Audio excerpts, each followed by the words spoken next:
নমস্কাৰ স্বাগতম এয়া হৈছে দুপৰৰ সংবাদ ষ্টুডিঅ'ত মই প্ৰাঞ্জল জুবিন গাৰ্গক লৈ কংগ্ৰেছে ৰাজনীতি কৰাৰ অভিযোগ মুখ্যমন্ত্ৰীৰ কংগ্ৰেছৰ ৰণনীতি প্ৰস্তুত কৰা ইনক্লুসিভ মাইণ্ডৰ বিৰুদ্ধে গুৰুতৰ অভিযোগ মুখ্যমন্ত্ৰীৰ ইনক্লুসিভ মাইণ্ডে পৰামৰ্শ দিছিল জুবিন গাৰ্গৰ ইছ্যু বেছিকৈ আনিব লাগিব তাৰ বাদে বেছি আসন লাভৰ আন উপায় নাই বুলি জুবিন গাৰ্গৰ ইছ্যু অনাৰ পৰামৰ্শ ইনক্লুসিভ মাইণ্ডৰ 2026 16 মাৰ্চত এই বৈঠক হোৱাৰ দাবী ইনক্লুসিভ মাইণ্ডৰ সেই আলোচনাৰ বিশেষ ভিডিঅ' মুকলি কৰা হৈছে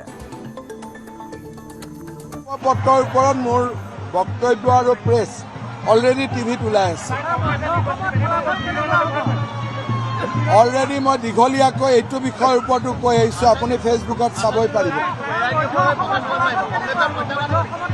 মধ্য অসমৰ যিখিনি জাগাত সনাতনী মানুহে ৰিজাল্ট দিব পাৰে তাত আমি সুইপ কৰিম আৰু য'ত সনাতনীয়ে নোৱাৰে তাত আমি ক'ৰ পৰা জিকিম গতিকে য'ত সনাতনৰ শক্তি আছে তাত আমি জিকিম য'ত সনাতনৰ শক্তি নাই তাত আমি হাৰিম এইবাৰ মই কোনো চিটৰ নাম কোৱাটো বেয়া কথা আমি 90টাৰ ওপৰত চিট পাই চৰকাৰ কৰোঁ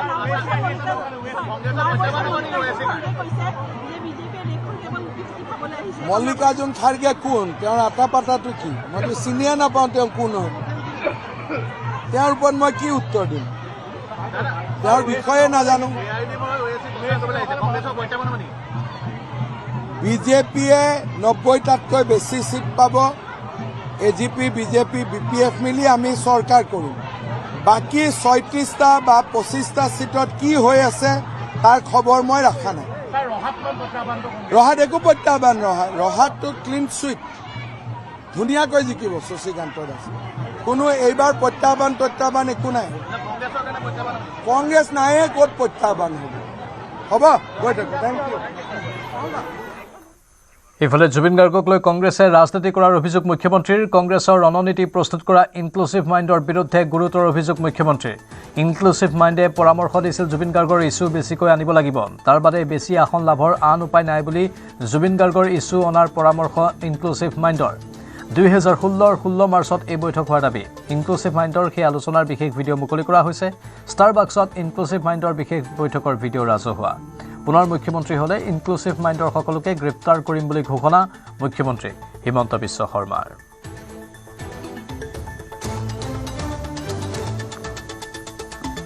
ইনক্লুসিভ মাইণ্ডে কৈছিলে যে আমি জুবিনৰ ইছ্যুটো বেছিৰ পৰা বেছিকৈ আনিব লাগিব তাৰ বাদে আৰু চিট পোৱাৰ কোনো ৰাস্তা নাই আমাৰ লগত ভিডিঅ' আছে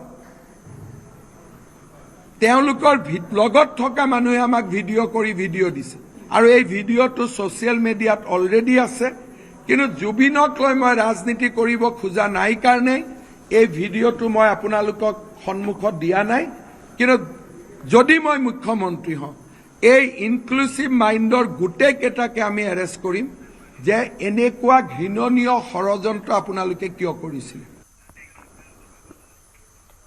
জুবিনক লৈ মই ৰাজনীতি নকৰোঁ জুবিনক শান্তিত আৰু নীৰৱে থাকিব দিয়ক গৌৰৱ গগৈ ৰকিবুল হুছেইনক জুবিন গাৰ্গক লৈ পলিটিক্স নকৰিবলৈ আহ্বান মুখ্যমন্ত্ৰী হিমন্ত বিশ্ব শৰ্মাৰ জুবিনৰ সমাধিত মুখ্যমন্ত্ৰীৰ শপত লৈ মই যাম তাৰ আগলৈকে মই নাযাওঁ বহুতবাৰ গৈছোঁ আগলৈকে মই নাযাওঁ কাৰণ মই জুবিনক লৈ ৰাজনীতি কৰিব নিবিচাৰোঁ জুবিনক শান্তিত থাকিব দিয়ক জুবিনক নীৰৱে থাকিব দিয়ক জুবিনে নিজেই কৰিছিল পলিটিক্স নকৰিবা বন্ধু এতিয়াতো কংগ্ৰেছে পলিটিক্সেই কৰি আছে জুবিনক লৈ পলিটিক্স নকৰিবা বন্ধু বুলি কোনে কৈছিলে জুবিন গাৰ্গে কৈছিলে সেইকাৰণে মই গৌৰৱ গগৈ আৰু ৰকিবুল হুছেইনক কওঁ পলিটিক্স নকৰিবা বন্ধু জুবিনক লৈ আৰু কংগ্ৰেছে ইস্তাহাৰত জুবিন গাৰ্গক টানি আনি পাপ কৰিছে ভোটৰ বাবে জুবিন গাৰ্গক ব্যৱহাৰ কৰাতকৈ দুখজনক একো হ'ব নোৱাৰে জুবিন গাৰ্গৰ সমাধিলৈ যোৱাটো কংগ্ৰেছৰ ৰাজনীতি নেকি বুলি প্ৰশ্ন কৰে মুখ্যমন্ত্ৰী হিমন্ত বিশ্ব শৰ্মাই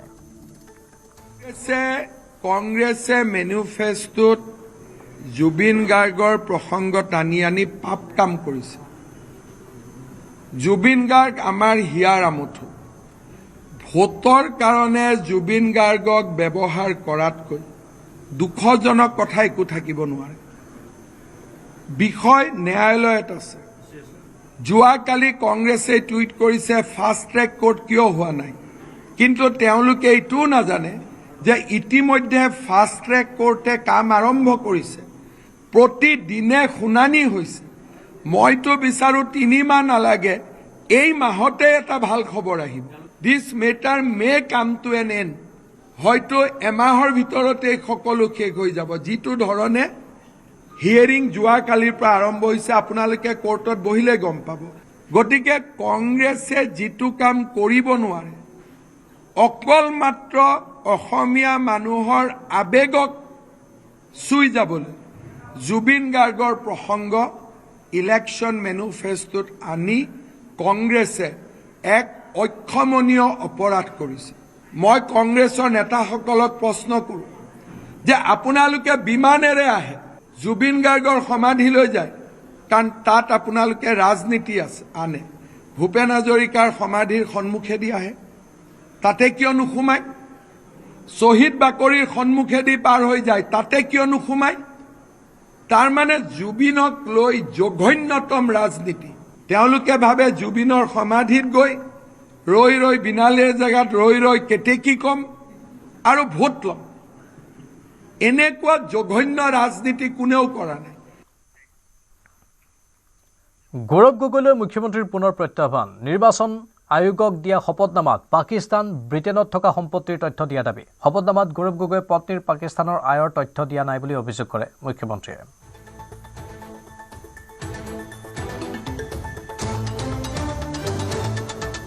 গৌৰৱ গগৈক মই আহ্বান কৰিম যে আপোনাৰ পাকিস্তান আৰু ব্ৰিটেইনত থকা প্ৰপাৰ্টি লিষ্টখন আপুনি দিয়ক। ইলেকশ্যন কমিশ্যনত আপুনি যিখন এফিডেভিট দিছে, তাত আপোনাৰ পত্নীৰ পাকিস্তান ইনকাম আপুনি দেখুওৱা নাই, পাকিস্তানৰ বেংক একাউণ্টো দেখুওৱা নাই। আৰু এই যোৱা পৰহি দিনাখন পাকিস্তান টেলিভিশ্যনত ডিবেট হৈছে, আৰু পাকিস্তান টেলিভিশ্যনে কৈ আছে যে নহয় নহয়, গৌৰৱ গগৈ আমাৰ NGO হিচাপে আহিছিলে। এতিয়া নতুন প্ৰশ্ন আহি গ'ল, পাকিস্তানে কৈ আছে যে তেওঁ NGO হিচাপে আহিছিলে, তেওঁ কৈ আছিল আমি প্ৰাইভেটলি গৈছিলোঁ। গতিকে বিষয়টো যোৱা পৰহি দিনাখন পাকিস্তান টেলিভিশ্যনত ডাঙৰ কৰি আলোচনা হৈছে, আৰু তাৰ পৰা আপোনালোকে বুজি পাব যে পাকিস্তানৰ মানুহৰো তেওঁৰ প্ৰতি কিমান চিম্পেথি আছে।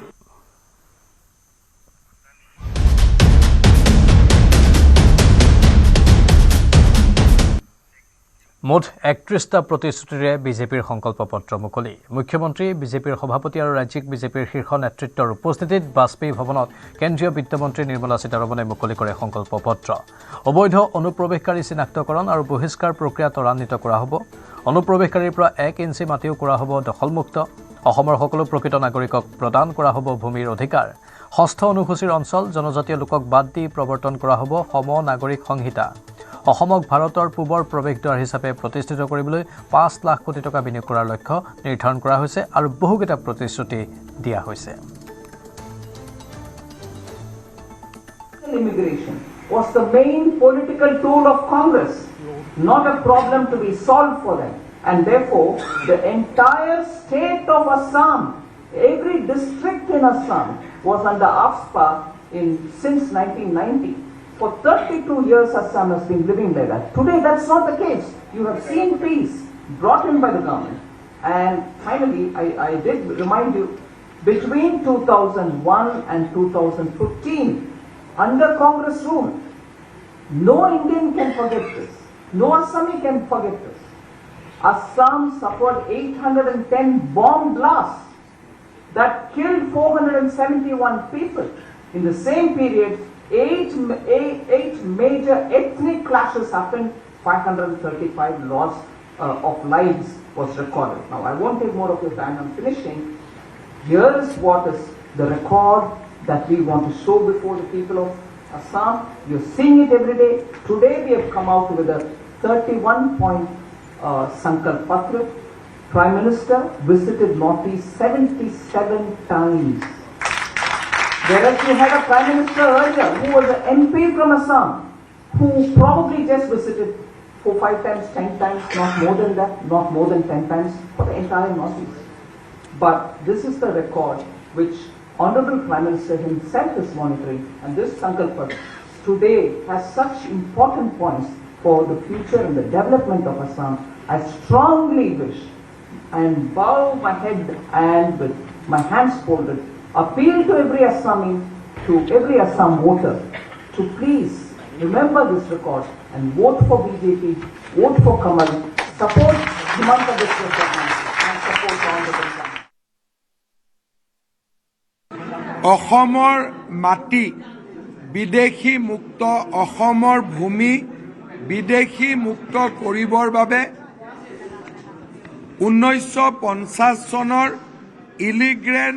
ইলিগেল ইমিগ্ৰেণ্টছ এক্সপালশ্যন এক্ট ইয়াক মুক্তভাৱে আৰু শক্তিশালীভাৱে প্ৰয়োগ কৰিবলৈ আমি জিলা আয়ুক্তসকলক অধিকাৰ দিম, যাৰ জৰিয়তে জিলা আয়ুক্তসকলে সন্দেহযুক্ত বাংলাদেশীক 24 ঘণ্টাৰ ভিতৰত ৰাজ্যখনৰ পৰা বহিষ্কাৰ কৰাৰ অধিকাৰ লাভ কৰে। বাংলাদেশী মিয়াৰ দখলত থকা শেষ 1 ইঞ্চি মাটিও আমি কাঢ়ি আনিম, তাকো আজি আমি নিৰ্বাচনী ঘোষণাপত্ৰত উল্লেখ কৰিছোঁ। জনজাতীয় লোক আৰু জনগোষ্ঠীয় লোকসকলৰ পৰম্পৰা আৰু তেওঁলোকৰ নীতি নিয়মক আওতাৰ বাহিৰত ৰাখি আমি ৰাজ্যত ইউনিফৰ্ম চিভিল কোড আমি লৈ আহিম, কিন্তু ষষ্ঠ অনুসূচী জনজাতীয় লোক আৰু জনগোষ্ঠীয়সমূহৰ ধৰ্মীয় আৰু সামাজিক পৰম্পৰাক আমি অকণো ক্ষতি নকৰাকৈ অসমত ইউনিফৰ্ম চিভিল কোড অনা হ'ব। লাভ জেহাদ আৰু লেণ্ড জেহাদৰ বিৰুদ্ধে কঠোৰ আইন প্ৰণয়ন কৰা হ'ব। অসমৰ পৰিচয়ৰ লগতে অসমৰ বিকাশ আমাৰ বাবে অতিকে গুৰুত্বপূৰ্ণ। অসমত অহা 5 বছৰত ৰেল, বিমান, পথ আৰু ৰিভাৰ বা আমাৰ নৌ পৰিবহণ এই আটাইকেইটা ক্ষেত্ৰত আমি 5 লাখ কোটি টকা ব্যয় কৰিম। অসমৰ যুৱক যুৱতীসকলক 2 লাখ চৰকাৰী চাকৰি দিয়া হ'ব, 10 লাখ আত্মসংস্থাপনৰ সুবিধা দিয়া হ'ব আৰু কেইবা লাখ যুৱককো উদ্যোগীকৰণৰ জৰিয়তে কৰ্মসংস্থাপন দিয়া হ'ব। অসমৰ আই মাতৃসকলৰ বাবে আমি আৰম্ভ কৰা অৰুণোদয় যোজনা 3000 প্ৰতি মাহে 3000 টকালৈকে পৰ্যায়ক্ৰমে লৈ যাবলৈ চেষ্টা কৰা হ'ব। 40 লাখ উদ্যমিতা অভিযানত 10,000 টকাৰে উপকৃত হোৱা আই মাতৃসকলক পুনৰবাৰ 25,000 টকা আগবঢ়োৱা হ'ব। ইয়াৰ সমান্তৰালভাৱে আমি ৰাজ্যত এখন জিলা, এখন মেডিকেল কলেজ, এখন বিশ্ববিদ্যালয়, এখন engineering college, 1 district, 1 medical college, 1 university, 1 engineering college এই নীতিক আমি প্ৰৱৰ্তন কৰি তাক আগুৱাই লৈ যোৱাৰ বাবে আমি প্ৰচেষ্টা কৰিম। চাহ বাগিচাৰ লোকসকলক আমি ভূমিৰ অধিকাৰ দিছোঁ। ভূমিৰ অধিকাৰ দিয়াৰ সমান্তৰালভাৱে তেখেতসকলক আমি প্ৰধানমন্ত্ৰী আৱাস যোজনাৰ একোটাকৈ ঘৰ দিয়াৰ বাবে আমি প্ৰচেষ্টা কৰিম। অসমৰ গৃহহীন 15 লাখ লোকক আমি প্ৰধানমন্ত্ৰী আৱাস যোজনাৰ গৃহ আমি দিয়াৰ বাবে আমি চেষ্টা কৰিম। চাহ বাগিচাৰ শ্ৰমিকৰ মজুৰি বৰ্তমানৰ 280 টকাৰ পৰা পৰ্যায়ক্ৰমে 500 টকালৈকে লৈ যোৱাৰ বাবে আমি প্ৰচেষ্টা কৰিম।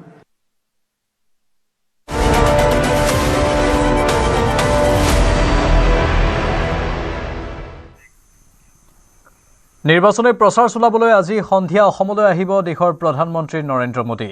আজি নিশা 8:40 ডিব্ৰুগড় মোহনবাৰী বিমানবন্দৰত উপস্থিত হ'ব মোদী। নিশা ডিব্ৰুগড়ৰ মনোহৰী ৰিজৰ্টত নিশা কটাব প্ৰধানমন্ত্ৰী নৰেন্দ্ৰ মোদীয়ে। বুধবাৰে দুখনকৈ জনসভা সম্বোধন কৰিব দেশৰ প্ৰধানমন্ত্ৰীগৰাকীয়ে। গোগামুখ আৰু বিশ্বনাথৰ বিহালীত বিশাল নিৰ্বাচনী সভাত অংশগ্ৰহণ কৰিব মোদীয়ে। বুধবাৰে পুৱা 10:15 হেলিকপ্টাৰেৰে গোগামুখলৈ উৰা মাৰিব মোদী। পুৱা 11 বজাত গোগামুখত প্ৰধানমন্ত্ৰীৰ বিশাল নিৰ্বাচনী জনসভা। গোগামুখৰ পাছত বিহালীতো বিশাল জনসভাত অংশগ্ৰহণ কৰিব প্ৰধানমন্ত্ৰী মোদীয়ে। 2 বজাত বিহালীত প্ৰধানমন্ত্ৰী নৰেন্দ্ৰ মোদীৰ নিৰ্বাচনী জনসভা। আনহাতে 5 এপ্ৰিলতো মৰাণত ডিব্ৰুগড় আৰু তিনিচুকীয়া জিলাৰ প্ৰাৰ্থীৰ হৈ নিৰ্বাচনী প্ৰচাৰ চলাব মোদীয়ে। একেটা দিনতে হোজাই আৰু লামডিঙতো নিৰ্বাচনী সভাত অংশগ্ৰহণ কৰিব প্ৰধানমন্ত্ৰীগৰাকীয়ে। আনহাতে আজি তেজপুৰ আৰু দেৰগাঁৱত নিৰ্বাচনী প্ৰচাৰ প্ৰতিৰক্ষা মন্ত্ৰী ৰাজনাথ সিঙৰ। নিৰ্বাচনী প্ৰচাৰৰ বাবে আজি নিশা অসমলৈ আহিব দেশৰ প্ৰধানমন্ত্ৰী। কাইলৈ ধেমাজিৰ গোগামুখত NDAৰ প্ৰাৰ্থীৰ হৈ নিৰ্বাচনী প্ৰচাৰ সভাত অংশগ্ৰহণ কৰিব। লখিমপুৰ আৰু ধেমাজিৰ দুখন জিলাৰ 5টা সমষ্টিৰ ভোটাৰে অংশগ্ৰহণ কৰিব প্ৰধানমন্ত্ৰীৰ সভাত। প্ৰধানমন্ত্ৰী মোদীৰ জনসভাৰ বাবে প্ৰশাসনৰ যুদ্ধংদেহী তৎপৰতা। লখিমপুৰ, ঢকুৱাখনা, ধেমাজি, জোনাই আৰু চিচিবৰগাঁও বিধানসভা সমষ্টিৰ পৰা 1 লাখৰো অধিক লোক সমবেত কৰাৰ লক্ষ্য লোৱা হৈছে। গোগামুখ চেতিয়াগাঁৱৰ সুবিশাল বা পথাৰত ইতিমধ্যে প্ৰায় 1,20,000 লোক সমবেত হ'ব পৰা এক বিশাল মণ্ডপ গঢ়ি তোলা হৈছে। যিহেতু প্ৰথমখন সভা গোগামুখ চেতিয়াগাঁৱতে সম্বোধন কৰিব। 5টাকৈ বিধানসভা সমষ্টিৰ বিজেপি মিত্ৰজোঁটৰ যি প্ৰাৰ্থীসকলৰ হৈ প্ৰচাৰ চলাব। ধেমাজি সমষ্টিৰ প্ৰাৰ্থী ডাক্তৰ ৰণোজ পেগু, জোনাই সমষ্টিৰ প্ৰাৰ্থী ভুৱন পেগু, চিচিবৰগাঁও সমষ্টিৰ জীৱন গগৈ, ঢকুৱাখানা সমষ্টিৰ নৱদলে আৰু লখিমপুৰ সমষ্টিৰ মানৱ ডেকাকে ধৰি তেওঁলোকৰ সেই প্ৰাৰ্থীগৰাকী প্ৰচাৰ চলাবলৈ ইতিমধ্যে প্ৰস্তুত হৈছে। ভাৰতীয় জনতা পাৰ্টি যুৱ মৰ্চা ধেমাজি জিলা সমিতিৰ সভাপতি আছে। কেনেধৰণৰ প্ৰস্তুতি প্ৰধানমন্ত্ৰী আগমনক লৈ আচলতে? সৰ্বকালৰ সৰ্বশ্ৰেষ্ঠ প্ৰধানমন্ত্ৰী শ্ৰদ্ধাৰ নৰেন্দ্ৰ মোদী ডাঙৰীয়াক ধেমাজিলৈ পোনপ্ৰথমে আমি জিলা যুৱ মৰ্চা সমিতিৰ পৰা আন্তৰিক অভিনন্দন জ্ঞাপন কৰিছোঁ আৰু উষ্ম আদৰণি জনাইছোঁ। আমি খুব আশাবাদী তেওঁ ধেমাজিবাসীলৈ অনাগত দিনবোৰত যেনেকৈ আশাৰ বতৰা প্ৰত্যেকবাৰতে লৈ আহিছে, এইবাৰো আমাৰ কাৰণে আশাৰ বতৰা লৈ আহিব, আমাক উপহাৰ দি যাব। আৰু তেওঁৰ কাৰণে প্ৰস্তুতি ইতিমধ্যে খুব ক্ষিপ্ৰতাৰে প্ৰায় সম্পন্ন হৈছে। খুব কম সময়ৰ ভিতৰতে আমাৰ সম্পূৰ্ণ প্ৰস্তুতি শেষ হৈ যাব। আৰু আশা কৰিম আমাৰ যি জনসাধাৰণ এই সমাৱেশত অংশগ্ৰহণ কৰিবলৈ আহিব, সকলোৱে যাতে তেওঁক সাক্ষাৎ কৰিবৰ কাৰণে, তেওঁক দেখা কৰিবৰ কাৰণে নিৰ্দিষ্ট সময়ৰ আগতে ইয়াতে উপস্থিত হয়, তাৰ আপোনালোকৰ যোগেদি সকলোকে অনুৰোধ জনাইছোঁ। ৰাইজ অহা যোৱাৰ কেনেধৰণৰ ব্যৱস্থা আছে? আমি বিশেষকৈ জোনাইৰ পৰা 2খন ট্ৰেইন, স্পেচিয়েল ট্ৰেইন আৰু এখন চিলাপথাৰৰ পৰা এখন ট্ৰেইনৰ যোগেদি সেই 2টা জেগাৰ পৰা আমি জনসাধাৰণক অনাৰ ব্যৱস্থা কৰিছোঁ। তাৰ বাহিৰেও আমি গাড়ীৰ যোগেদি প্ৰায় 10-15 হাজাৰ মানুহ গাড়ীৰ যোগেদি এনেকৈ অনাৰ ব্যৱস্থা কৰিছোঁ। তাৰ উপৰিও জোনাই আমাৰ লখিমপুৰ সমষ্টিৰ পৰা তেওঁলোকো তেনেধৰণে ব্যৱস্থা কৰিছে, গাড়ীৰ যোগেদি আৰু ট্ৰেইন যোগেদি ইয়াতে আহি আমাৰ গোগামুখৰ ৰেল ষ্টেচনতে ইয়াতে নামিবহি। আৰু প্ৰধানমন্ত্ৰীৰ আগমনে আমাৰ দলীয় কাৰ্যকৰ্তাৰ লগতে গোটেই গোগামুখ আৰু ধেমাজি জিলালৈ উৎসাহ আৰু আনন্দ বতৰা কৰি আহিছে। আমি ইতিমধ্যে তেওঁলোকৰ কাৰ্যকৰ্তাসকলে আচলতে প্ৰধানমন্ত্ৰীগৰাকীক আদৰিবলৈ সাজু হৈ আছে। আৰু এটা কথা উল্লেখ কৰিব লাগিব যে কাইলৈ যিহেতু 10 বজাৰ যিখন সভা, প্ৰথমখন সভা, উত্তৰ অসমত নিৰ্বাচনী ৰণডংকা বজাব দেশৰ প্ৰধানমন্ত্ৰীগৰাকীয়ে, যাক লৈ ইতিমধ্যে অধীৰ আগ্ৰহে বাট চাই আছে তেওঁলোকৰ কাৰ্যকৰ্তাসকল।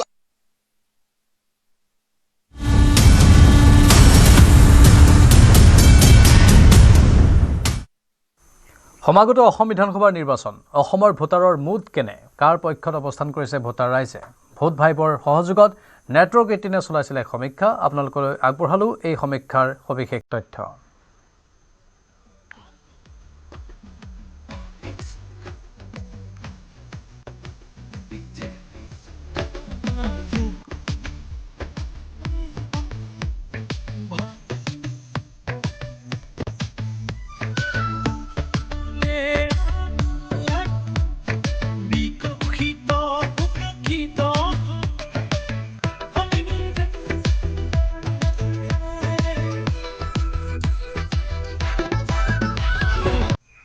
আৰু জুবিন গাৰ্গৰ মৃত্যু বিতৰ্কই অসমৰ নিৰ্বাচনত প্ৰভাৱ পেলাবনে, সেই প্ৰশ্নটো সোধা হৈছিল। সেই প্ৰশ্নটোৰ উত্তৰো আহিছে বিভিন্ন প্ৰকাৰে। 42.6% লোকৰ মতে প্ৰভাৱ পেলাব, 34.6% লোকৰ মতে বিষয়টোৱে কোনো প্ৰভাৱ নেপেলায়। মুখ্যমন্ত্ৰীৰ প্ৰাৰ্থীৰ দৌৰত কোন কিমান জনপ্ৰিয়? এই ক্ষেত্ৰত হিমন্ত বিশ্ব শৰ্মা আগত আছে। বিভিন্ন বয়সৰ ভোটাৰে নিজৰ মতামত আগবঢ়াইছে। 55 বছৰ ঊৰ্ধ্বৰ ভোটাৰৰ মাজত অধিক জনপ্ৰিয় ডক্টৰ হিমন্ত বিশ্ব শৰ্মা। জনজাতিকৰণৰ দাবীৰ সপক্ষত 48.5% লোক আছে। জনজাতিকৰণৰ দাবীৰ প্ৰসংগও সোধা হৈছিল, কিমান ফেক্টৰ হ'ব সেই কথাও উল্লেখ কৰিছে বিভিন্নজনে। জনজাতিকৰণৰ দাবীৰ বিৰোধিতা কৰিছে একাংশই। 33.9% বৰ্তমানৰ জনজাতিৰ 6 জনগোষ্ঠীৰ ST দাবীৰ বিৰোধিতা কৰিছে। OBC আৰু SC লোকৰ অধিকাংশৰে জনজাতিকৰণৰ দাবীক সমৰ্থন। প্ৰথম ৰাউণ্ড আৰু দ্বিতীয় ৰাউণ্ডৰ মাজত তুলনা। প্ৰথম ৰাউণ্ডতকৈ দ্বিতীয় ৰাউণ্ডৰ ট্ৰেকাৰ NDA আৰু প্ৰথম ৰাউণ্ডত NDA জয় হ'ব পৰা আসন আছিল 80 পৰা 90খন। দ্বিতীয় ৰাউণ্ডত জয়ৰ সম্ভাৱনা থকা আসন 87 পৰা 97লৈ বৃদ্ধি কৰা হৈছে বা বৃদ্ধি পাইছে। প্ৰথম ৰাউণ্ডতকৈ দ্বিতীয় ৰাউণ্ডত কংগ্ৰেছ মিত্ৰজোঁটৰ আসন হ্ৰাস পাইছে। কেইবাটাও ৰাউণ্ডত এই সমীক্ষা চলোৱা হৈছিল। ইয়াত দ্বিতীয় ৰাউণ্ডৰ কিছু সমীক্ষাৰ তথ্য। আৰু দ্বিতীয় ৰাউণ্ডত NDA আগবাঢ়ি থকা দেখিবলৈ পোৱা গৈছে। ইফালে কংগ্ৰেছ মিত্ৰজোঁটৰ আসন হ্ৰাস পোৱা বুলি এই সমীক্ষাটোত প্ৰকাশ পাইছে।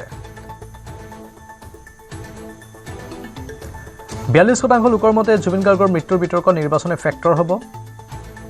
অধিকাংশ মুছলমান লোকৰ মতে জুবিন গাৰ্গৰ মৃত্যু নিৰ্বাচনৰ ফেক্টৰ। 53.4% মুছলমান লোকৰ মতে নিৰ্বাচনত হ'ব ফেক্টৰ এই বিষয়টো। 42% লোকৰ মতে জুবিন গাৰ্গৰ মৃত্যুৰ বিতৰ্ক নিৰ্বাচনৰ ফেক্টৰ।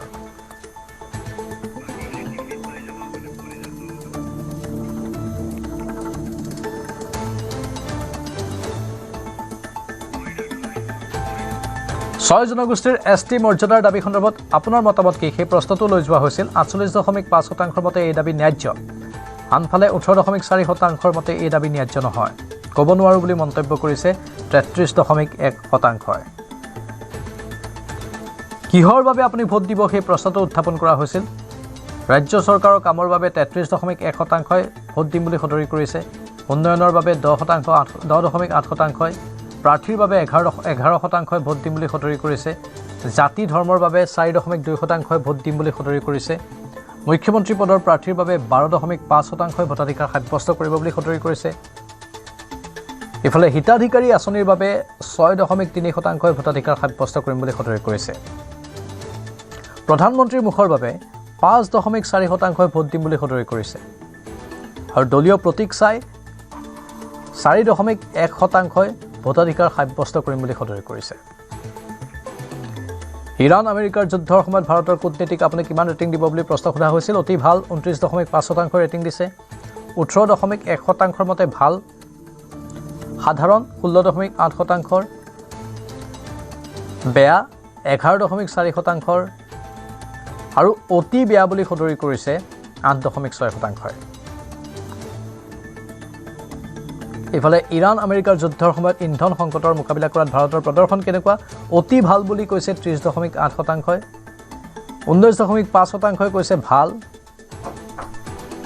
নৰ্মেল বা জেনেৰেল বুলি 17.2% লোকে সদৰি কৰিছে, বেয়া বুলি সদৰি কৰিছে 11.7% লোকে আৰু অতি বেয়া বুলি সদৰি কৰিছে 7.4% লোকে।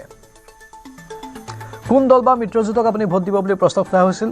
কংগ্ৰেছ মিত্ৰজোঁটৰ বাবে 36.7%ই ভোটাধিকাৰ সাব্যস্ত কৰিম বুলি ক'লে। বিজেপি মিত্ৰজোঁটৰ বাবে 44%ই ভোটাধিকাৰ সাব্যস্ত কৰিম বুলি ক'লে।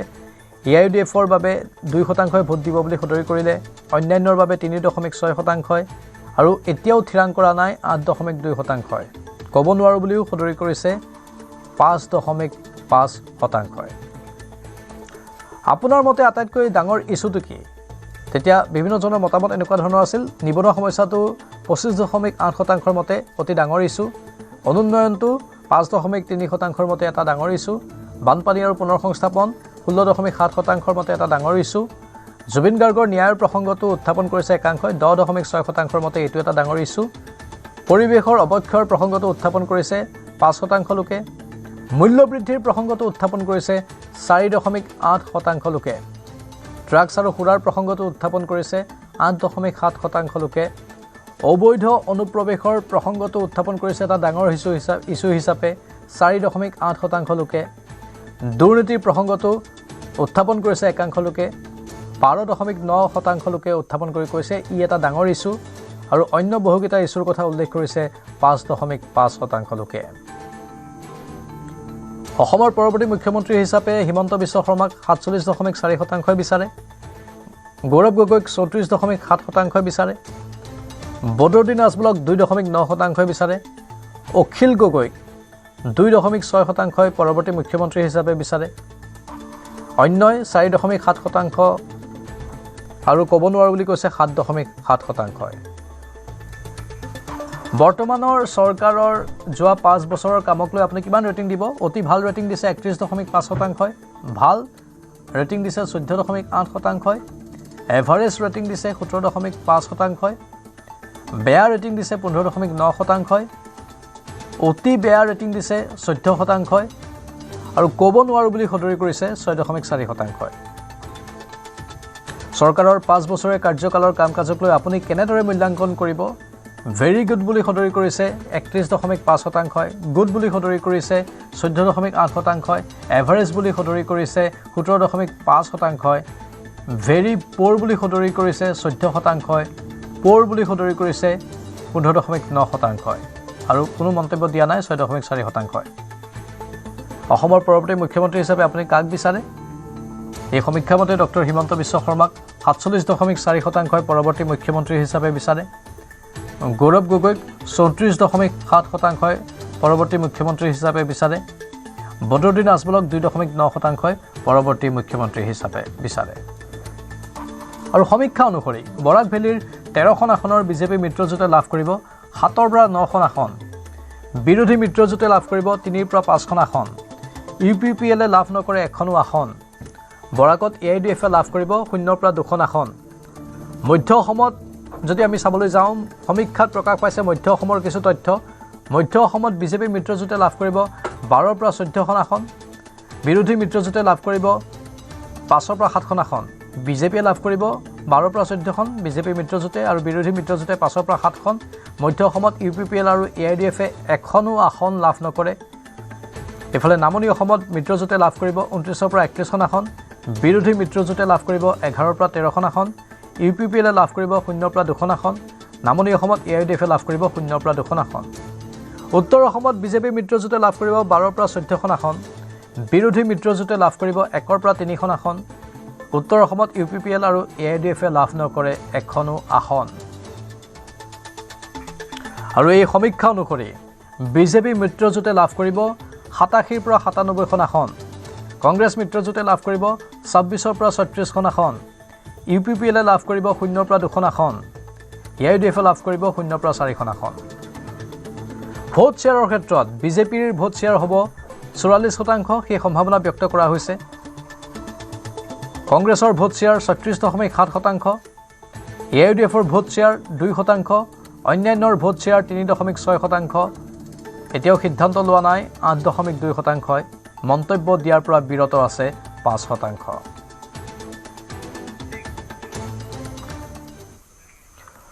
IPLত জয়েৰে অভিযান আৰম্ভ ৰিয়ান পৰাগ নেতৃত্বাধীন ৰাজস্থান ৰয়েলছৰ। বতৰৰ বিঘিনি আছিল যদিও অৱশেষত বৰ্ষাপাৰাত সুকলমে অনুষ্ঠিত হয় মেটছখন।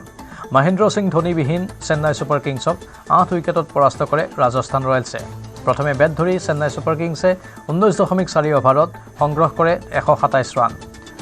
অপেনাৰ যুটি যশস্বী জয়ছোৱাল আৰু বৈভৱ সূৰ্যবংশীয়ে 6.2 অভাৰত 75 ৰান সংগ্ৰহ কৰি জয়ৰ দিশলৈ গতি কৰায় ৰাজস্থান ৰয়েলছক।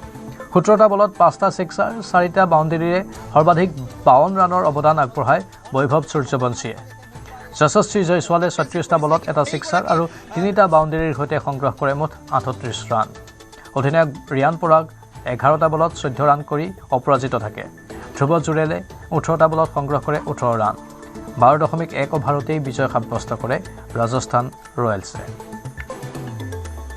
ধোনী আহিব ভাল হ'ব নাই সেইকাৰণে এনেকুৱা হৈছে ধোনী নাথাকাৰ কাৰণে হৈছে জিকিব চেষ্টা কৰিম আৰু মই ভেৰি প্ৰাউড আছো যে ৰিয়ান পৰাগ জিতিলে because of Dhoni we are the fan of CSK Riyan Parag খুব ভালো খেলেছে খুব ভালো हम लोग आए हैं बिहार से आए हैं मैच देखने के लिए खास करके वैभव सूर्यवंशी को देखने के लिए आए कैसा लगा वैभव सूर्यवंशी मेरा जिला का समस्तीपुर का एक बिहारी 100 पे भारी बहुत अच्छा बैटिंग किया রিয়ান পরাগ জিন্দাবাদ রিয়ান পরাগ জিন্দাবাদ পৰাগৰ সকল সমৰ্থক আমি দেখুৱাইছো वैभव सूर्यवंशी जिंदा कैसा लगा अच्छा लगा धोनी नहीं आया इसीलिए धोनी को कोई बुलाओ प्लीज हर मैच में धोनी आना चाहिए खूब ভাল লাগিলে ফিনিশিং ভাল কৰিছে वैभव सूर्यवंशी हाफ सेंचुरी मारा बहुत अच्छा लगा कोई बात नहीं धोनी नहीं था इस वजह से जीता उसको আমি বিচাৰি আছিলো যে কেনেকুৱা পালে बहुत मजा লাগিলে সাপোৰ্টাৰ আছিলে राजस्थान ৰিয়ান পৰাগে 50 এটা কৰিব পাৰিলে প্ৰথম মেচ হোম গ্ৰাউণ্ডৰ মেচ তথাপিও যিখিনি খেলিছে খুব ভাল কৰিছে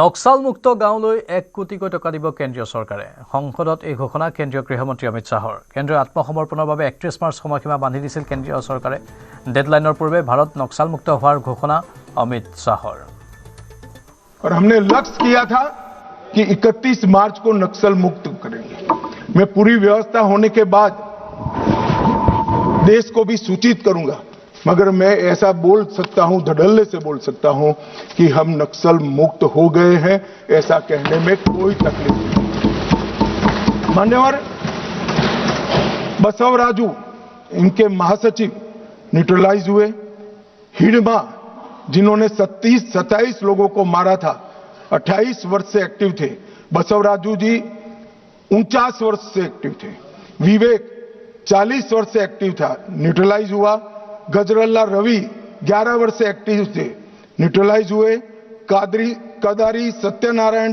रेड्डी 46 वर्ष से एक्टिव थे न्यूट्रलाइज हुए गणेश उइके 44 वर्ष से एक्टिव थे न्यूट्रलाइज हुए वेणुगोपाल आत्मसमर्पण किया 46 वर्ष से एक्टिव थे वासुदेव आत्मसमर्पण किया 36 वर्ष से एक्टिव थे पल्लूरी प्रसाद राव चंदना 46 वर्ष से एक्टिव थे आत्मसमर्पण किया रामदेव माझी देवू 36 वर्ष से एक्टिव थे समर्पण किया टिपरी तिरुपति 44 वर्ष से एक्टिव थे उन्होंने भी सरेंडर कर दिया है मान्यवर मुख्य हथियारी माओवादी समाप्त हो चुके हैं নিৰ্বাচনৰ প্ৰাক্ষণত জালুকবাৰীত উদ্ধাৰ বৃহৎ পৰিমাণৰ নগদ ধন জালুকবাৰী আৰক্ষীৰ নিয়মীয়া তালাচীত উদ্ধাৰ 25 লাখ টকা এখন XUV বাহনত আনিছিল নগদ ধনখিনি নলবাৰীৰ সাগৰ মল্ল বুজৰ বৰুৱা নামৰ লোকজনৰ পৰা জব্দ হৈছে টকাখিনি ব্যক্তিগত ফাৰ্মাচীৰ ব্যৱসায়ৰ বাবে ধন অনা বুলি আৰক্ষীৰ আগত জনাই লোকজনে ধনৰ উৎস সন্দৰ্ভত আৰক্ষীয়ে অব্যাহত ৰাখিছে তদন্ত পশ্চিম গুৱাহাটীৰ ACP আৰু জালুকবাৰী আৰক্ষীৰ যৌথ অভিযানত এই ধন জব্দ কৰা হয়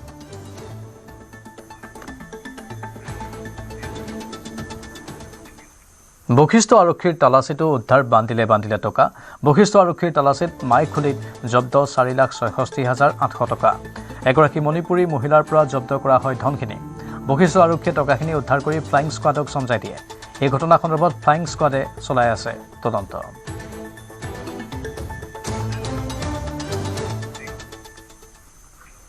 তামুলপুৰ জিলাৰ গুৰেশ্বৰৰ বাঙালীপাৰাত ফ্লাইং স্কোৱাডৰ অভিযান এগৰাকী ব্যৱসায়ীৰ পৰা জব্দ 6,12,550 টকা টংলাৰ পৰা তামুলপুৰ অভিমুখে এখন বাহনত লৈ আহিছিল এই টকাখিনি কৃষ্ণকান্ত সেন নামৰ ব্যৱসায়ীগৰাকীৰ ঘৰ ওদালগুৰি জিলাৰ বৰটংলা অভিযানকাৰী দলটোৱে জব্দকৃত টকাখিনি গুৰেশ্বৰ আৰক্ষীক সমজাই দিয়ে প্ৰায় 6,12,550 টকা ধৰিবলৈ সক্ষম হওঁ টকাখিনি ধৰি আমি যিহেতু আমাৰ ECI ৰুলছ ৰেগুলেশ্যন আছে ৰুলছ ৰেগুলেশ্যন মৰ্মে আমি টকাখিনি আমাৰ গড়েশ্বৰ থানাৰ পৰা OC ছাৰ আহিছিল আৰু IC আহিল তো তেওঁলোকৰ প্ৰচিডিউৰ মতে গোটেইখিনি পইচা কাউণ্ট কৰি বৰ্তমান তেওঁলোকৰ জিম্মাত পঠাই দিয়া হৈছে টকাখিনি চিজ কৰা হৈছে আৰু তেওঁ যদি জেনুইন পইচা হয় জেনুইন পইচা তেওঁ তথ্য পাতি সম্পূৰ্ণ শুদ্ধ তথ্য পাতি দি তেওঁ পইচাখিনি পিছত মোকলাই পাব একো কাগজ দেখাব পৰা নাই নাই তেওঁলোকে কোনো ধৰণৰ পইচাখিনিৰ কোনো জাষ্টিফাইড ৰিজন দেখাব পৰা নাই তো সেইকাৰণে আমি ইণ্টাৰচেপ্ট কৰিব লগা হ'লোঁ মই সুপাৰী বেপাৰী সদায় এইফালে আপ ডাউন কৰি থাকোঁ তো তামোল আনিবৰ কাৰণে মই যাই আছিলোঁ পে'মেণ্ট বাকী আছিলে এই নাগৰিজুলিত পইচা দিব লগা আছিলে মোৰ বহীত লিখা আছে কিমান কাক কি দিব লাগে আৰু মোৰো আছিলে মই ATMৰ পৰা 40,000 ওলাইছিলোঁ আৰু মাৰোৱালী গতিৰ পৰা টংলাত বিক্ৰী কৰিছিলোঁ যে তেখেতৰ পৰা পইচা কেছ টকা লৈ পেলাই মই নাগৰিকলৈ যাই আছিলোঁ এতিয়া তো ছাৰহঁতে মোক ধৰিলে 6,12,550 টকা এইখিনি টকা জব্দ কৰিছে মোৰ বেপাৰৰ পইচা আৰু মাজুলীৰ মাজৰ দেউৰী গাঁৱত লোমহৰ্ষক হত্যাকাণ্ড নিকিতা দাস নামৰ এগৰাকী মহিলাক ডিঙি কাটি হত্যা জেংৰাইবগ থানাৰ অন্তৰ্গত মাজৰ দেউৰী গাঁৱত এই শোকাবহ ঘটনা ঘৰত কোনো নথকা অৱস্থাত ডিঙি কাটি হত্যা কৰে দুৰ্বৃত্তই মহিলাগৰাকীক জেংৰাই চিকিৎসালয়ত ভৰ্তি কৰিছিল যদিও মৃত্যু হয় মহিলাগৰাকীৰ গড়মূৰ জিলা চিকিৎসালয়ত মৰণোত্তৰ পৰীক্ষা সম্পন্ন হয়। ঘটনা সন্দৰ্ভত আৰক্ষীয়ে চলাই আছে তদন্ত। কথাটো ক'ব বিচাৰোঁ, তেতিয়া মই কাপোৰখন মেৰিয়াই পেলাই তাৰ যিহেতু থাকিবলৈ ৰেডি কৰিলোঁ, তেতিয়া মোৰ হাততে যিহেতু গুচি গৈছে। সন্দেহ মানে এইটোৱে আমি হেৰি ভাবিছোঁ, এই আগৰ হেৰিটোৱে মানে সিহঁতি আহিম ৰ বুলি এনেকৈ কৈ থাকে।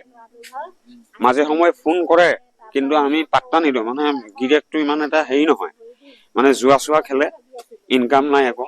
আমি ঘৰৰ পৰাই টকা পইচা দিব লাগে, চাউল পাতি দিব লাগে।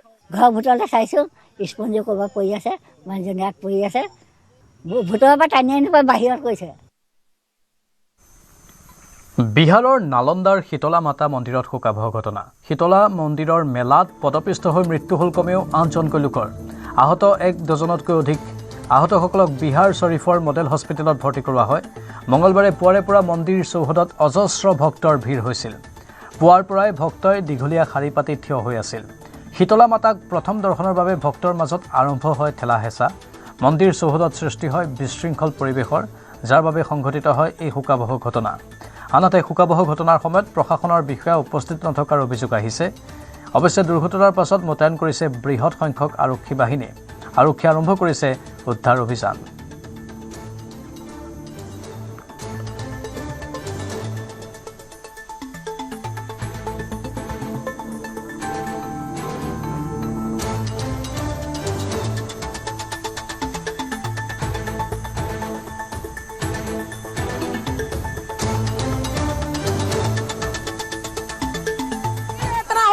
आदमी के एक दूसरे का जानता के देहात का कैसा रहता है, एक दूसरे पर सवाल पहले हम करेंगे, पहले हम।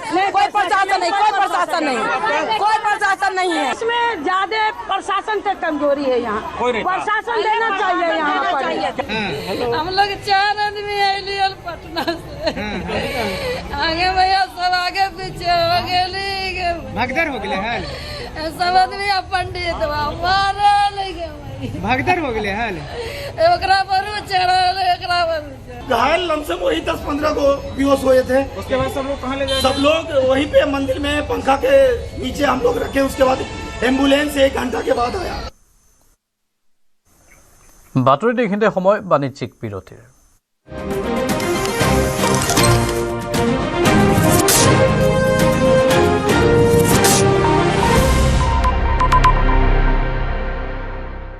अक्कर बक्कर बम्बे बो ঘৰত কোনটো টিএমটি লগাইছে? माइथन स्टील আপোনাৰ ওপৰত ট্ৰাষ্ট কৰিব পাৰি। ओके ষ্ট্ৰং মানে মাইথন ষ্টীল। দিছপুৰত এইবাৰ কোন, মীৰা নে প্ৰদ্যুৎ নে বিজেপিৰ বিসম্বাদী নেতা জয়ন্ত দাস? প্ৰতিটো ৰাজনৈতিক দলৰ মন আৰু মগজু চুই যোৱা এটা সমষ্টি দিছপুৰ।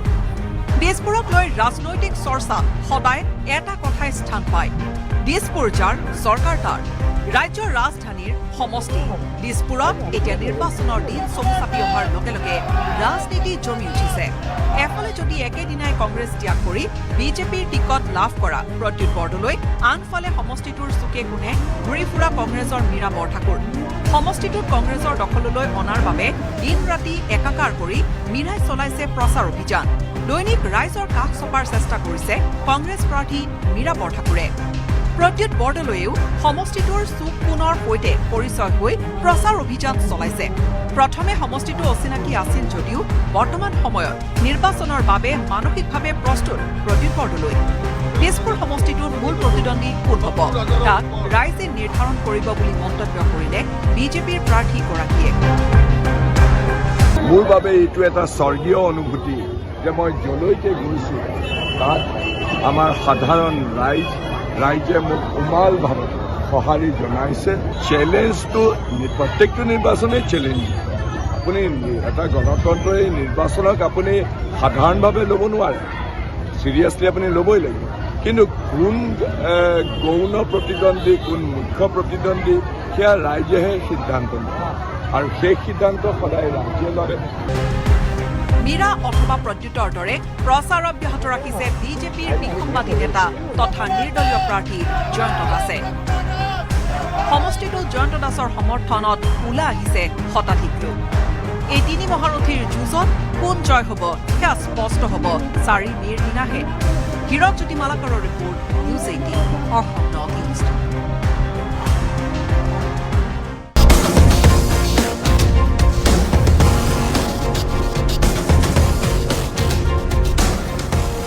উজনিৰ নিৰ্বাচনী বতাহ গৰম কৰিবলৈ অসমলৈ আহিব প্ৰিয়ংকা ৰাহুল। দেৱব্ৰত লুৰিনৰ নিৰ্বাচনী প্ৰচাৰ চলাব প্ৰিয়ংকা গান্ধীয়ে। উজনি অসমত দুখনকৈ নিৰ্বাচনী প্ৰচাৰ সভাত ভাগ ল'ব ৰাহুল গান্ধীয়েও। এদিন অগা পিছাকৈ অসমলৈ আহিব কংগ্ৰেছৰ শীৰ্ষ নেতা দুগৰাকী। প্ৰচাৰ চলাব মুঠ 5টাকৈ বিধানসভা সমষ্টিত। 90খন আসন দখলৰ লক্ষ্যৰে ব্যাপক নিৰ্বাচনী প্ৰচাৰ চলাইছে বিজেপি মিত্ৰজোঁটে। উজনিৰ পৰা নামনিলৈ বিজেপি মিত্ৰজোঁটে চলাইছে ধাৰাবাহিক নিৰ্বাচনী প্ৰচাৰ।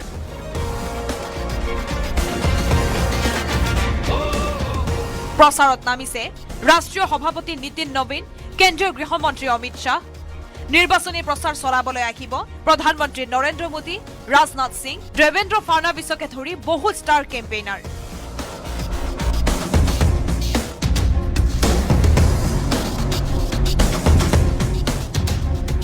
শাসকীয় বিজেপি মিত্ৰজোঁটৰে ফেৰ মাৰিবলৈ কংগ্ৰেছ তথা বিৰোধী ঐক্যও কেইবাগৰাকী ৰাষ্ট্ৰীয় নেতাৰে প্ৰচাৰ চলাইছে। এদিন পূৰ্বে এআইচিচিৰ অধ্যক্ষ মল্লিকাৰ্জুন খৰ্গেৰ অসম ভ্ৰমণৰ পাছত এইবাৰ নিৰ্বাচনী প্ৰচাৰ চলাবলৈ আহিব কংগ্ৰেছ নেত্ৰী প্ৰিয়ংকা গান্ধী আৰু ৰাহুল গান্ধী। 1 এপ্ৰিলত অসমলৈ আহিব প্ৰিয়ংকা গান্ধী। अक्कर बक्कर बम्बे बो ঘৰত কোনটো TMT লগাইছে माइथन स्टील আপোনাৰ ওপৰত ট্ৰাষ্ট কৰিব পাৰি। ओके ষ্ট্ৰং মানে মাইথান ষ্টীল।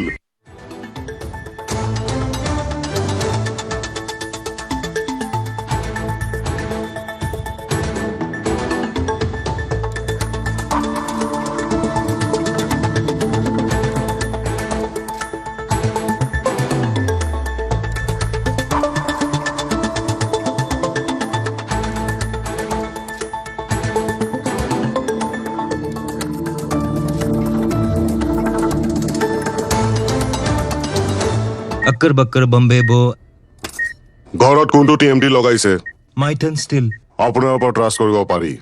ओके ষ্ট্ৰং মানে মাইথান ষ্টীল। দিছপুৰত এইবাৰ কোন, মীৰা নে প্ৰদ্যুৎ নে বিজেপিৰ বিসম্বাদী নেতা জয়ন্ত দাস? প্ৰতিটো ৰাজনৈতিক দলৰ মন আৰু মগজু চুই যোৱা এটা সমষ্টি দিছপুৰ।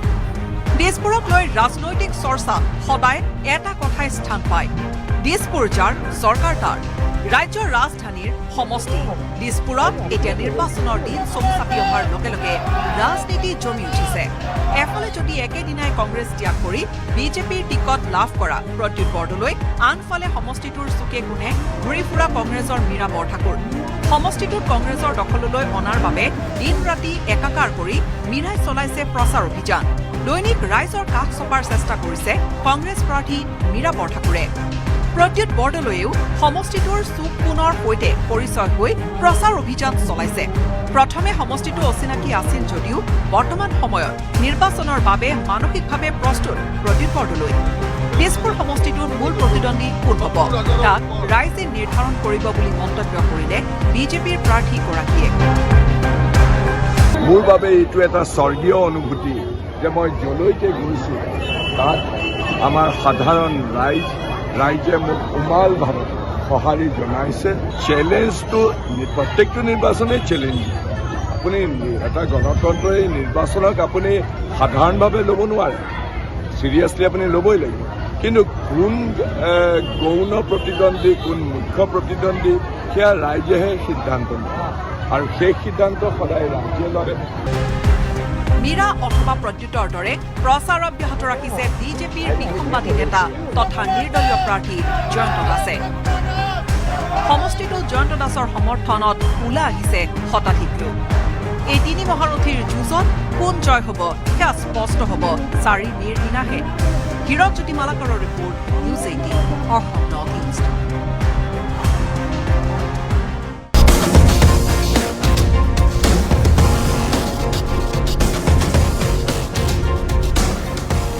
উজনিৰ নিৰ্বাচনী বতাহ গৰম কৰিবলৈ অসমলৈ আহিব প্ৰিয়ংকা ৰাহুল। দেৱব্ৰত লুৰিনৰ নিৰ্বাচনী প্ৰচাৰ চলাব।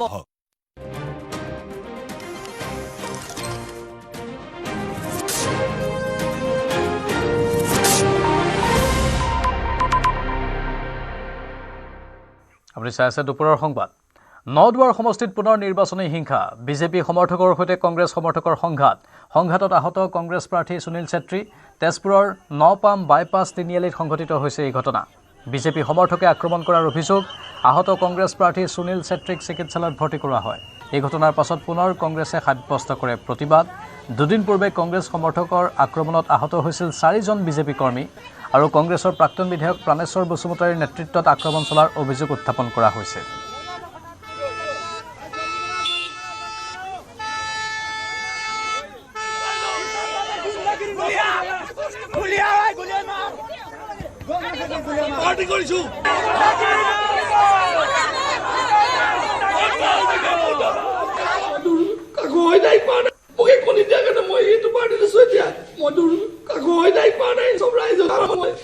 মই তেখেতৰ লগত থকা কাৰণে আজি মোক মাৰিছে। মৰি গ'লে দেখোনে চাব বোলো চালে কিনা মোক চৰকাৰে কণ্ডিশ্যন দিব নোৱাৰে। এই নদুৱাৰ সমষ্টিত 126টা সমষ্টি আছে অসমত। কোনো সমষ্টিত এনেকুৱা ধৰণৰ ঘটনা সংঘটিত নহয়, কিন্তু প্ৰতিবাৰেই নিৰ্বাচন আহিলে নদুৱাৰ সমষ্টিত এনেকুৱা ধৰণৰ ঘটনা সংঘটিত হয়। আমি ন্যায় বিচাৰিছো আপোনালোকৰ ওচৰতো, পুলিচ প্ৰশাসনৰ ওচৰতো, ইলেকশ্যন কমিশনাৰকো আমি বিনম্ৰভাৱে অনুৰোধ কৰিছো, নদুৱাৰত যাতে সুস্থিৰ গণতন্ত্ৰ বৰ্তাই ৰখা হয়। আমাক যাতে নিৰ্বাচনী প্ৰচাৰ কাৰ্য সুস্থিৰভাৱে চলাবলৈ আমাক সুবিধা কৰি দিয়ে, তাৰ বাবে আমি সকলোকে আহ্বান জনাইছো আৰু আমাৰ প্ৰত্যেকজন কৰ্মীৰে আমি সুৰক্ষা বিচাৰিছো। আৰু কংগ্ৰেছ প্ৰাৰ্থী সুনীল ছেত্ৰীক আক্ৰমণৰ ঘটনাৰ প্ৰতিক্ৰিয়া পদ্ম হাজৰিকাৰ। বিজেপি কৰ্মীয়ে সুনীল ছেত্ৰীক আক্ৰমণ কৰাৰ প্ৰমাণ দিবলৈ প্ৰত্যাহ্বান। বিজেপি কৰ্মীয়ে আক্ৰমণ কৰাৰ প্ৰমাণ দিলে ৰাজনৈতিক সন্ন্যাস ল'ব বুলি ঘোষণা বিজেপি প্ৰাৰ্থী পদ্ম হাজৰিকাৰ। কংগ্ৰেছ প্ৰাৰ্থী সুনীল ছেত্ৰীয়ে সমষ্টিটো অশান্ত কৰাৰ ভয়ংকৰ পৰিকল্পনা কৰিছে বুলি মন্তব্য। কংগ্ৰেছৰ মুখপাত্ৰ ৰূপা কলিতাৰ ফেচবুক লাইভত স্পষ্ট হ'ল প্ৰকৃত ঘটনাটো, সেই কথা উল্লেখ কৰিছে পদ্ম হাজৰিকাই। ৰূপা কলিতা আৰু সুনীল ছেত্ৰীৰ বিৰুদ্ধে চাৰিদুৱাৰ মহিলা মৰ্চাৰ এজাহাৰ দাখিল। ৰূপা কলিতা আৰু সুনীল ছেত্ৰীয়ে যিটো নাটক কৰিছে, মই এটাই প্ৰত্যাহ্বান তেওঁলোকক জনাব বিচাৰিছোঁ, যদি বিজেপি কৰ্মীয়ে সুনীল ছেত্ৰীক কোনোবাই মাৰিছে বুলি, তেওঁক প্ৰহাৰ কৰিছে বুলি এটা প্ৰমাণ দিব পাৰে, এটা যদি প্ৰুফ দিব পাৰে, মই পদ্ম হাজৰিকাক কৈছোঁ, মই যদি কণ্টেষ্ট কৰিছোঁ মই যুদ্ধ কৰিম, মই ৰাজনৈতিক সন্ন্যাস ল'ম। ইমান নিকৃষ্ট ষড়যন্ত্ৰ কৰিব নাপায় সুনীল ছেত্ৰী। তুমি যিটো মৰাৰ ভাও যোৱাৰ নিচিনাকে নিকৃষ্ট ষড়যন্ত্ৰ কৰিছা, ৰাজনীতি কৰিলা বুলি ইমান তললৈ নামিব নাপায়। তুমি যিজন মানুহ 2 মিনিট পিছত কেনেকৈ খোজকাঢ়ি ঘূৰি ফুৰিছা, যিজন মানুহে চেৰেও ফেও কৰিছা যে এই মৰিব এতিয়া, চিঞৰি বাখৰি ৰূপা কলিতাই যিখিনি চিঞৰ বাখৰ কৰিছে, 2 মিনিট পিছত তেওঁ কেনেকৈ খোজকাঢ়ি ঘূৰি ফুৰিছে, কেনেকৈ খোজকাঢ়ি তেওঁ চাৰিদুৱাৰ হস্পিটেল আহিছে, কেনেকৈ বালিপাৰাত সেই পাঞ্জাবী ধাবাত তেওঁলোকে বহি চাহ ভাত খাইছে, কেনেকৈ তেজপুৰলৈ গৈছে। মই এটাই প্ৰত্যাহ্বান জনাইছো তেওঁলোকক, এইবিলাক ষড়যন্ত্ৰ কৰিব নালাগে।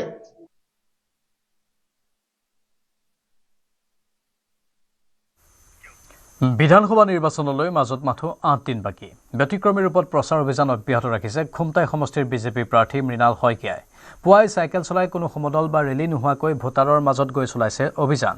প্ৰাৰ্থীগৰাকীয়ে এইবাৰ কোনো সভা সমিতি অনুষ্ঠিত নকৰাকৈ সমষ্টিটোৰ বিভিন্ন অঞ্চলত কেতিয়াবা যদি খোজকাঢ়ি, আন কেতিয়াবা আকৌ চাইকেল চলাইছে নিৰ্বাচনী প্ৰচাৰ। চাইকেল মৰাটো মোৰ আগৰ পৰাই হবি, আৰু গাঁৱত ৰাতিপুৱাই চাইকেলখন লৈ 10 কিলোমিটাৰ ৰেডিয়াছত মই ঘূৰি ফুৰোঁ। আৰু বহুতে কয় যে আজি আমাৰ ঘৰতে চাহ খাওক বা কাইলৈ আহিব আমাৰ ঘৰত চাহ খাবলৈ, এনেকুৱা ধৰণে গৈ মানুহখিনিকো লগ পাই যাওঁ আৰু প্ৰকৃত সমস্যাবিলাক গম পাওঁ। কাৰণ এনেকৈ বহি থাকিলে মানুহে যেনেকৈ কথাবিলাক কয় সকলোৱে, এটা নিজৰ বন্দুক কোৱা নিচিনা কথাবিলাক কৈ দিয়ে, আচল কথাবিলাক ওলাই থাকে। কিন্তু মিটিং যেতিয়া পাতো, মই দায়িত্বত থাকিলোঁ, সিহঁতি পাব্লিকত থাকিলে অকল ময়ে কথা ক'লোঁ আৰু দুজনমান নেতাই কথা ক'লে, গুচি গ'লোঁ আৰু ৰাইজৰ কথাবিলাক মনতে থাকি গ'ল। সেইকাৰণে মই বাৰ্তালাপ কৰোঁ মানুহৰ লগত, জনসম্পৰ্ক এটা স্থাপন কৰোঁ। তো আমি নথৈ আনন্দিত হৈছোঁ যাতে আমি ছাৰক যি আগন্তুক নিৰ্বাচন আহি আছে সেই নিৰ্বাচনত যাতে আমি আমাৰ ৱাৰ্ডৰ আৰু লগতে মোৰ নাম্বৰ আৰু মৰংগীৰ তৰফৰ পৰা আমি সকলোৱে যেন বিপুল ভোটক জয়যুক্ত কৰিম। ছাৰে যেন যাতে আমাৰ মাজত সদায় থাকে মই সেয়াকে বিচাৰোঁ। ৰাজ্যজুৰি আৰম্ভ হৈছে জ্যেষ্ঠ নাগৰিক আৰু বিশেষভাৱে সক্ষম লোকসকলৰ ভোটগ্ৰহণ প্ৰক্ৰিয়া। মৰিয়নিতো প্ৰতিকূল বতৰৰ মাজতে জ্যেষ্ঠ নাগৰিক আৰু বিশেষভাৱে সক্ষম লোকসকলৰ ভোটগ্ৰহণ কৰা হয়। ঘৰে ঘৰে গৈ ভোটগ্ৰহণ সম্পন্ন কৰে নিৰ্বাচনী বিষয়া কৰ্মচাৰীয়ে। 2 এপ্ৰিল পৰ্যন্ত চলিব জ্যেষ্ঠ নাগৰিক আৰু বিশেষভাৱে সক্ষম লোকসকলৰ এই ভোটগ্ৰহণ প্ৰক্ৰিয়া।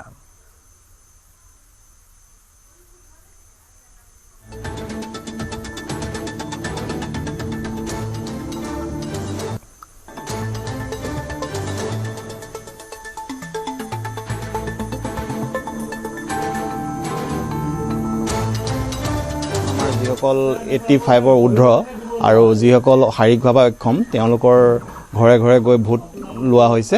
যোৱাকালিৰ পৰা আৰম্ভ হৈছে 29, 30, 31 মাজত একদিন ৰিকনচিলিয়েশ্যন হৈ আকৌ 2 তাৰিখে যিখিনি বাচি থাকি যাব 2 তাৰিখে কৰিব লাগিব। খোজকাঢ়িব নোৱাৰোঁ আৰু ভৰি থৰটো অলপমান হেৰি হয় সেইকাৰণে বোলো যেতিয়া ঘৰতে ভোট দিবলৈ সুবিধাটো দিছে গতিকে সেইদিনাই তেখেতসকলক জনাই দিলোঁ। ভালেই পাইছোঁ এতিয়া আৰু আজি বতৰো বেয়া তালৈ যাবলৈ বা নিচিনা বতৰ হ'লে তালৈ যাবলৈ অসুবিধাও হয়। সুদীৰ্ঘকাল কংগ্ৰেছৰ দখলত থকা নাজিৰা সমষ্টি দখলৰ বাবে মৰণপণ যুঁজত নামিছে বিজেপি প্ৰাৰ্থী ময়ূৰ বৰগোহাঁই। 2021 নিৰ্বাচনত দেৱব্ৰত শইকীয়াৰ হাতত মাত্ৰ 683টা ভোটত পৰাজয় বৰণ কৰিছিল ময়ূৰ বৰগোহাঁয়ে। এইবাৰ নাজিৰা সমষ্টিৰ উন্নয়নৰ স্বাৰ্থত ৰাইজে ভোট দি জয়ী কৰাব বুলি দাবী ময়ূৰ বৰগোহাঁইৰ। এপিনে কংগ্ৰেছ প্ৰাৰ্থী দেৱব্ৰত শইকীয়াই কেতবোৰ অপপ্ৰচাৰ চলাই নিৰ্বাচনী বৈতৰণি পাৰ কৰিব বিচাৰিছে যদিও সফল নহ'ব বুলি মন্তব্য কৰিছে ময়ূৰ বৰগোহাঁইয়ে। বিজেপি প্ৰাৰ্থী ময়ূৰ বৰগোহাঁই যোৱা বিধানসভা নিৰ্বাচনত 2021 বিধানসভা নিৰ্বাচনত 683টা ভোটত পৰাজিত হৈছিলে আৰু এইবাৰ ময়ূৰ বৰগোহাঁয়ে সেই খাহি মাৰিব পাৰিবনে তাক লৈ বৰ্তমান চৰ্চা অব্যাহত আছে। ব্যাপক নিৰ্বাচনী প্ৰচাৰ চলাইছে। এইবাৰ নাজিৰা বিধানসভা সমষ্টিত কেইটামান বিশেষ দিশ লক্ষণীয় হৈছে। সেয়া হৈছে আমগুৰি সমষ্টি বিলুপ্তিকৰণৰ পিছত আমগুৰিৰ এটা বৃহৎ অংশ নাজিৰা সমষ্টিত অন্তৰ্ভুক্ত হৈছে। এই নিৰ্বাচনক লৈ কিমান আপুনি আশাবাদী? নিশ্চিতভাৱে ভাৰতীয় জনতা পাৰ্টি তথা মিত্ৰদলৰ চৰকাৰখনে যিমানখিনি ভাল কাম কৰিছে ভাল কামখিনি ৰাইজে যথেষ্ট আদৰি লৈছে। ৰাইজে আমাক আশীৰ্বাদ প্ৰদান কৰিছে। মাননীয় মুখ্যমন্ত্ৰী ডক্টৰ হিমন্ত বিশ্ব শৰ্মা ডাঙৰীয়াৰ ওপৰত তথা ভাৰতীয় জনতা পাৰ্টীৰ সন্মানীয় সভাপতি আমাৰ দিলীপ শইকীয়া ডাঙৰীয়াৰ ওপৰত, অসম গণ পৰিষদৰ সন্মানীয় সভাপতি অতুল বৰাৰ ওপৰত ৰাইজৰ বিশ্বাস আছে। আৰু ইতিমধ্যে আমি নাজিৰা সমষ্টিত যিধৰণে আগবাঢ়ি গৈ আছো, ৰাইজে যিধৰণে আমাক আশীৰ্বাদ প্ৰদান কৰিছে, নিশ্চিতভাৱে আমি ইয়াত বিজয় হ'ব। যদি আপুনি যদি জয়ী হয়, ৰাইজে যদি আপোনাক নিৰ্বাচিত কৰে, আপোনাৰ মূল কাম কি হ'ব? নাজিৰা সমষ্টিত যি উন্নয়নৰ গতি স্তব্ধ হৈ গৈছে সেই এটা নতুন মাত্ৰা প্ৰদান কৰি আৰু আমি সম্পূৰ্ণ আত্মবিশ্বাসী। ডক্টৰ হিমন্ত বিশ্ব শৰ্মা ডাঙৰীয়াৰ ওপৰত বিশ্বাস আছে। আমাৰ ভাৰতীয় জনতা পাৰ্টীৰ সভাপতি দিলীপ শইকীয়াৰ ওপৰত আমাৰ বিশ্বাস আছে যে আমি নাজিৰা যিখিনি উন্নয়নৰ কাম ৰৈ গৈছে আমি সকলোখিনি আগবাঢ়ি লৈ যাম। সময় হৈছে বিদায় লোৱাৰ। নমস্কাৰ।